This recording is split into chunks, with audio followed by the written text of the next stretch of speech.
Hi, my name is Ben Guest, and I am a professional game master in Chicago. And I am about to try something a little crazy. I'm going to play a solo game of Dread as GM and two PCs. So, how I'm gonna do that, I'm not gonna use a Jenga tower like you do in Dread. I'm gonna do a little homebrew system. I have a deck of 8 stickers right here that all have blank backs. Now I have 2 stickers that say dead and have these X's on them. So I'm going to shuffle these dead stickers into this deck. And then anytime that I would roll a die in D&D or pull a Jenga tower block from in Dread, I'm going to draw a random sticker from this deck. And if I draw one of the dead stickers, then one of my characters is going to die. So uh, let's see what horror scenario I roll. I've got a little table of 8 scenarios. Going to roll my d8. Let's see here. Um, that's what I did last time. Let's see. Okay. You are being chased through the woods by a werewolf. Okay, okay. Very interesting. Now I'm gonna roll a d12. Look at this cool d12 I have. And this is gonna be for character archetype. One is a jock. Okay, so kind of a young athlete. Um, and let's see our second character. Ooh, our second character is a goth. Okay. So I imagine that these are some high school kids. Um, I think this is maybe I think we're gonna say that this is two friends, a jock and a goth. The jock's name is um, Kyle, and the goth's name is Sarah. Um, and yeah, they are camping out in the woods together. And they are on a hike, but their hike got a little late into the night, and so they were planning on being back at camp by now as it's starting to get dark, but they lost track of time. And so yeah, they're hiking, and Sarah is just looking around at the spooky, dark forest, seeing little critters scurrying through trees, uh, and just says, like, "Ooh, this is spooky." Like we're in a horror movie or something. Uh, I do hope we get back to camp soon, though. And Kyle's just like, yeah, let's maybe pick up the pace. Yeah, I really would like to be around a campfire soon. It's getting a little chilly. And that is when they hear uh something step on like a large stick, and it cracks, and they look behind them, and they see silhouetted in moonlight the form of a large, furry, muscular creature, and it goes, "Awoo!"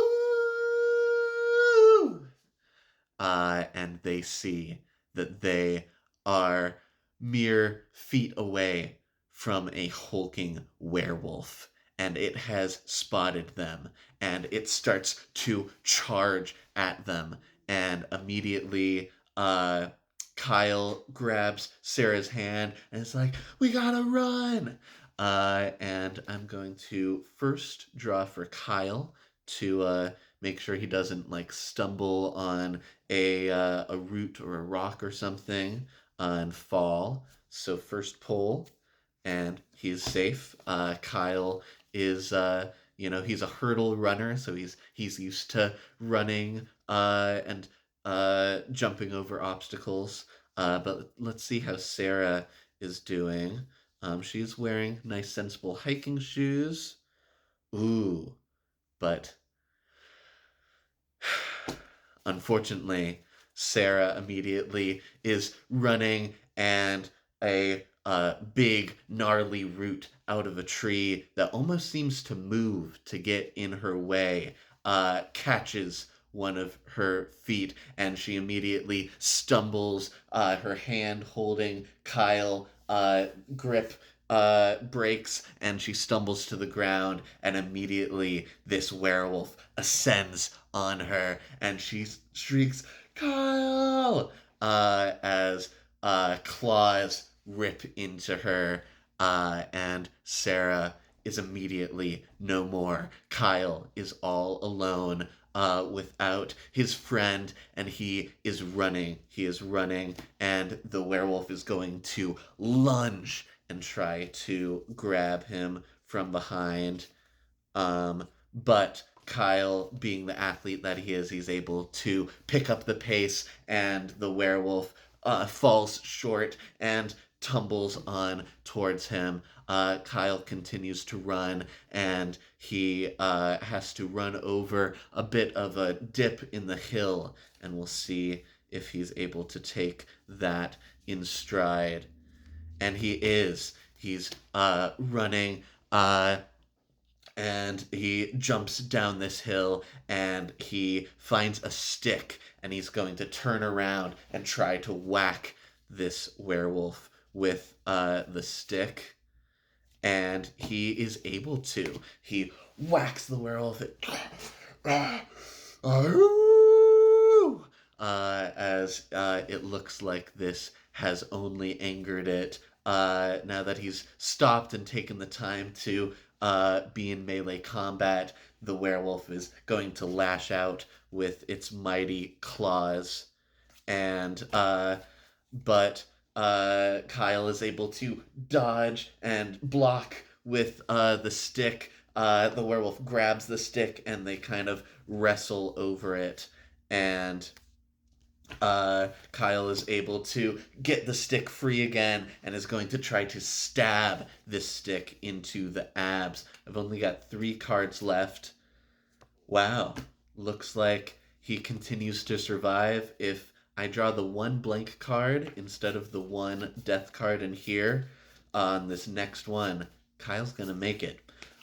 So he does stab the werewolf, and it tries to claw at him one last time, as it seems to be really gotten good and in death throes, trying to see if it can grab Kyle and kill him while it dies.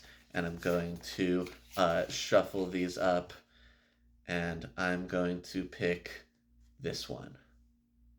It is the blank one. We had the death one right here, and so Kyle, being the athlete that he is able to jump, leap out of the reach of this powerful creature's claws, and keep on running while this werewolf heaves its breath, impaled by this branch, and it does not give chase. Kyle is able to run all the way back to camp, and begins to start packing up camp to then head back to where his car is parked, and he's going to have to drive back into town without his best friend Sarah. And that was my dreadful tale. If you liked that, follow me on Instagram at GMBenGuest. See what I'm up to, and have a great day, nerds.